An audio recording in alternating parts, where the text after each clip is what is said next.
پاک ہو گیا، کامیاب ہو گیا وہ شخص جس نے اس نفس کو پاک کر لیا۔ وَقَدْ خَابَ مَنْ دَسَّاهَا، اور ناکام ہو گیا کہ جس نے اس کو مٹی میں دھسا دیا۔ كَذَّبَتْ ثَمُودُ بِطَغْوَاهَا، قوم سمود نے اپنی سرکشی سے جھٹلایا۔ اِذِ انبَعَثَ أَشْقَاهَا، جب ان کا سب سے بڑا بدبخت شخص آیا۔ فَقَالَ لَهُمْ رَسُولُ اللَّهِ نَاقَةَ اللَّهِ وَسُقْيَاهَا، اور اللہ کے رسول نے انہیں کہا کہ یہ اللہ کی اونٹنی اور اس کے پانی پینے کی باری کا خیال رکھو۔ فَكَذَّبُوهُ، انہوں نے رسول کو جھٹلایا۔ فَعَقَرُوهَا، اور اس کو مار ڈالا۔ فَدَمْدَمَ عَلَيْهِمْ رَبُّهُمْ بِذَنبِهِمْ، بس اللہ تعالیٰ ان کے رب نے ان کے گناہوں کی وجہ سے ان کو تہس نہس کر دیا اور برابر کر دیا۔ وَلَا يَخَافُ عُقْبَاهَا، اور اللہ تعالیٰ ان کے انجام سے خوف زدہ نہیں ہوتے۔ یہ سورت شمس ہے، اور شمس کا معنی عربی زبان میں سورج ہے۔ سورج، اللہ تعالیٰ نے سورج کے نام پہ اس سورت کو عنوان کیا ہے۔ اصل میں اس میں ایک اصولی بات بیان کی گئی ہے اور ساری تمہید اسی کی ہے، اور پھر آخر میں گزشتہ قوموں میں سے قوم سمود کا ایک قصہ مختصراً یہاں ذکر کیا گیا ہے۔ اور اس ایک بات کو بیان کرنے کے لیے کہ انسان کے دل میں اللہ تعالیٰ نے نیکی اور بدی دونوں قسم کے جذبات رکھے، اور کامیاب وہ ہوگا کہ جس نے اپنے آپ کو پاک کر لیا، ناکام وہ ہوگا کہ جس نے اپنے آپ کو مٹی میں دھسا دیا۔ یہ الفاظ ہیں، یہ مرکزی مضمون ہے اس سورت کا، اور اس کی اہمیت کے پیش نظر شروع میں اللہ تعالیٰ نے سورج کی قسم اٹھائی، چاند کی، دن کی، رات کی، آسمان کی اور زمین کی اور انسانی جان کی، یہ قسمیں اٹھائیں۔ اور قسم، اللہ تعالیٰ قرآن کریم میں جب بھی کسی چیز کی قسم اٹھاتے ہیں تو قسم کے بعد والے مضمون کا تعلق ہوتا ہے ان چیزوں کے ساتھ جن کی قسم اٹھائی جا رہی ہوتی ہے، اور قسمیں اٹھا کر اس مضمون کی اہمیت کو بیان کیا جاتا ہے۔ سب سے پہلے سورج، والشمس وضحاها، سورج کی قسم اور اس کی روشنی جب پھیل جائے اس کی قسم۔ والقمر اذا تلاها، اور چاند کی قسم جب وہ سورج کے پیچھے آئے، تلا پیچھے آنا۔ والنہار اذا جلاها، اور رات کی قسم، دن کی قسم جب وہ سورج اس کو منور کر دے، روشن کر دے، جلاها۔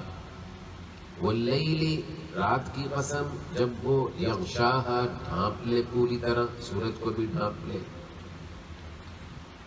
آسمان کی قسم، وما بناها، اور اس کے بنانے والے کی قسم، اور زمین کی قسم اور اس کو بچھانے والے کی قسم۔ ونفس وما سواها، اور انسانی جان کی قسم اور اس کو اعتدال کے ساتھ بنانے والے کی قسم۔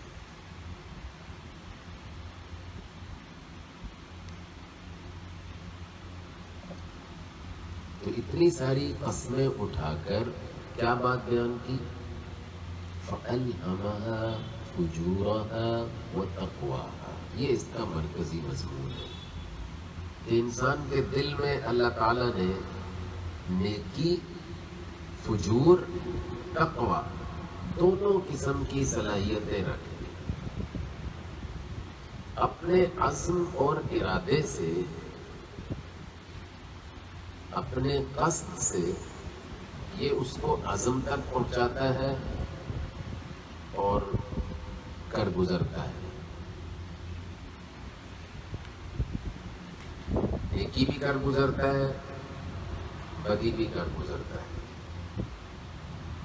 اچھا، نیکی اور بدی دونوں کے عزائم دل میں ڈالنے کے ذرائع بھی اللہ نے الگ الگ بنائے. نیکی کا خیال دل میں فرشتے کے ذریعے سے ڈالا جاتا ہے اور بدی کا خیال ڈالنے کا اختیار اللہ تعالیٰ نے شیطان کو دیا ہے. شروع میں جو دن اور رات کی قسمیں اٹھائی ہیں نا، اس کا اس مضمون سے تعلق یوں لکھا کہ جیسے دن کے خالق بھی اللہ ہے، رات کے اندھیرے کے خالق بھی اللہ ہے.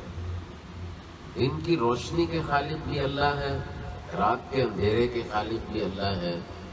اسی طرح انسان اپنے ارادے سے جو نیکی اور گناہ کرتا ہے، نیکی کرنے کی صلاحیت بھی اس کو اللہ نے دی ہے، گناہ کرنے کی صلاحیت بھی اس کو اللہ نے دی ہے. یہ اللہ کی حکمت ہے، ورنہ انسان کو گناہ کی صلاحیت ہی نہ دی جاتی تو یہ کبھی کوئی گناہ ہی نہ کرتا. لیکن اس کے دل میں رکھ دی.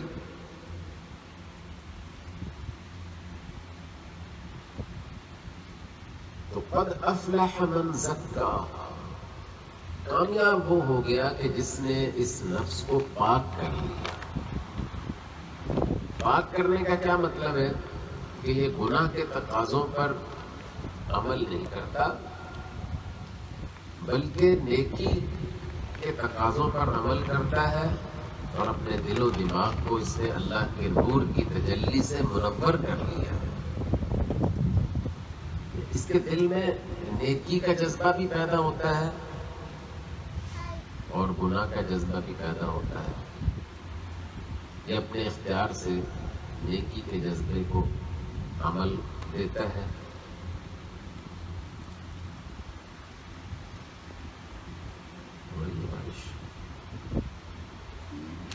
بارش ہو رہی ہے تو ہلکی سی ہو رہی ہے. یہ پارا بند کر دے بشا جب تک ہلکی بارش ہے. تو بہت خوبصورت مضمون ہے اور ہمارا اور آپ کا ہر روز زندگی میں پتہ نہیں دن میں کتنی دفعہ اس سے واسطہ پڑتا ہے کہ اللہ نے فرشتے کو بھی آزادی دی ہے کہ انسان کے دل میں نیکی کے جذبات کو ابھارو، شیطان کو بھی. اب یہ اس کی مرضی ہے کہ اس نیکی والے جذبات کے ساتھ کھڑا ہو جائے یا اس بدی والے جذبات کے ساتھ کھڑا ہو جائے. یہ انسان کا اختیار ہے. اسی اختیار کا نام امتحان ہے، اسی پر اس کو جزا اور سزا ملنی ہے. تو اللہ کے نیک بندے محنت کر کے نیکی کے جذبے کو پروان چڑھاتے ہیں مسلسل، اور گناہ کو دباتے رہتے ہیں گناہ کے جذبات کو. تو اس طرح ان کا نفس پاکیزہ ہو جاتا ہے اور اسی کو نفس مطمئنہ کہتے ہیں، جیسا کہ ہم نے سورۃ فجر کے آخر میں پڑھا تھا. اور اس کے برعکس جو آدمی اپنے آپ کو گندی خواہشات کا اسیر بنا لے، جہاں جی آیا منہ مار لیا، جو جی آیا کھا لیا، جب تک جی چاہا پڑا رہا، پاک ہے یا ناپاک ہے، پاکیزہ زندگی ہے یا نہیں، اس کو پرواہ ہی نہیں ہے. گویا کہ اس نے اپنے آپ کو اپنے مرتبے سے گرا دیا، جس کو اس صورت میں کہا گیا وَقَدْ خَابَ مَنْ دَسَّاهَا، جس نے اپنے آپ کو مٹی میں ملا دیا، اپنی جان کو یعنی اپنے مرتبے سے گرا دیا، پاکیزہ زندگی کے مرتبے سے گرا دیا. اللہ کی یاد والی اور دل و دماغ میں اللہ کے انوار کی تجلیات سے اپنے آپ کو محرومی کے راستے پہ ڈال دیا. تو گویا کہ اس نے اپنے آپ کو مٹی میں رول دیا. یہاں تک تو یہ مضمون بیان ہوا ہے. اس کے بعد کی آیات میں اسی مضمون کی تائید میں ایک گزشتہ قوم کا اجمالاً تھوڑا سا اشارتاً ذکر کیا گیا ہے کہ کذبت ثمود بطغواها. اگر تم اپنے بدی کے جذبات کو ابھارو گے تو ایک قوم گزری ہے، قوم ثمود، وہ بھی بڑے سرکش ہو گئے تھے. انہوں نے اپنی سرکشی کی وجہ سے جھٹلایا پیغمبر کو. اذ انبعث اشقاها، اس کی عملی شکل یہ ہوئی کہ ان کی قوم کا ایک بڑا بدبخت شخص آیا اور پہلے تو وقت کے پیغمبر سے یہ تقاضا کیا کہ اگر تم سچے ہو تو اللہ کے نبی ہو تو اس پہاڑ سے ہمارے لیے گابن اونٹنی پیدا کرو۔ وہ اللہ نے کر دی، پہاڑ سے اونٹنی پیدا ہو گئی، لیکن وہ امتحان تھا، وہ ان کا سارا پانی پی جاتی تھی۔ اب طے یہ ہوا کہ ایک دن یہ اونٹنی پانی پیے گی کنویں سے، ایک دن تم پانی بھرو گے، لیکن ان کے دل میں اللہ رسول کی عظمت ہو تو ان معجزات کی قدر ہو۔ انہوں نے قدر نہیں کی، اس کی عظمت کو نہیں پہچانا، اس کی قدر و منزلت کو پہچانا نہیں، اور اس اونٹنی کو قتل کر دیا۔ اچھا ہمارا پانی پی جاتی ہے سارا۔ اللہ تعالیٰ کے پیغمبر کا بھی مذاق اڑایا اور اللہ تعالیٰ کی پیغمبر کو دیے گئے اس اللہ کی طرف سے دیے گئے معجزے کی بھی توہین کی۔ تو کیا ہوا پھر؟ فقال لهم رسول اللہ ناقۃ اللہ وسقیاها، پیغمبر سمجھاتے رہے کہ بھئی اللہ کی یہ اونٹنی ہے، یہ اللہ کی نشانی ہے، اور اس کے پینے کی جو باری ہے اس کا خیال کرو۔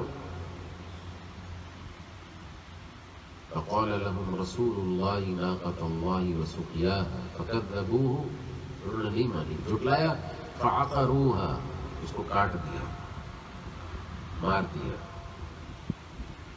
فدمدم علیہم ربہم، اللہ نے ان کو ملیا میٹ کر دیا۔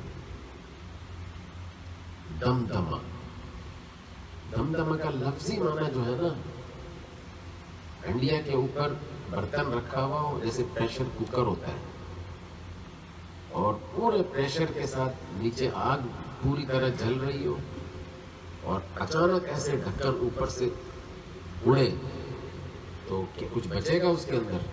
دمدمہ کا معنی یہ ہے، اور یہ ان کو اللہ تعالیٰ کی طرف سے جو ان پر ناراضگی آئی تھی اس کی ایک تصویر دکھائی گئی کہ اللہ نے ان کو پھر ملیا میٹ کر کے رکھ دیا۔ فدمدم علیہم ربہم بذنبہم فسواها، برابر کر دیا ان کو بالکل۔ ولا یخاف عقباها، اور اللہ تعالیٰ کو ان کے انجام کا کوئی خوف نہیں ہوتا۔ بادشاہ جب کسی ملک پر حملہ آور ہوتے ہیں تو ان کو مزاحمت کا، انجام کے طور پر مخالفت کا کوئی خوف ڈر ہوتا ہے، اللہ تعالیٰ کو کسی چیز کا ڈر نہیں ہے۔ اس لیے انسانوں کو اس صورت میں، حالانکہ یہ چھوٹی سی صورت ہے قرآن مجید کی، لیکن اس میں مضمون بہت بڑا بیان ہوا ہے۔ تو بیان یہ کیا گیا کہ اللہ نے جو تمہارے اندر نیکی کی صلاحیت رکھی ہے اس کو اجاگر کرو، اس کو آگے بڑھاؤ۔ وہ کیسے بڑھے گی؟ وہ جب نیکی کے جذبات اور نیکی کے تقاضوں پر عمل کیا جائے گا، ذکر کیا جائے گا، تلاوت کی جائے گی، نمازوں کا اہتمام کیا جائے گا، اللہ تعالیٰ نے حلال اور حرام کی جو حدیں مقرر کی ہیں، جائز اور ناجائز کی، ان پر عمل کیا جائے گا، اور اپنی خواہشات، انسان کے اندر دو قسم کی بڑی خواہشات اللہ نے رکھی ہیں، قوت شہوانیہ اور قوت غضبیہ۔ ان دونوں کو اگر دبا لے گا تو یہ پاکیزہ ہو جائے گا، جب پاکیزہ ہو جائے گا افلح، کامیاب ہو جائے گا۔ یہ اس صورت کا مرکزی مضمون ہے۔ اللہ تعالی ہم سب کو سیکھنے کی، سمجھنے کی، عمل کی توفیق عطا فرمائے۔ وآخر دعوانا الحمد للہ رب العالمین،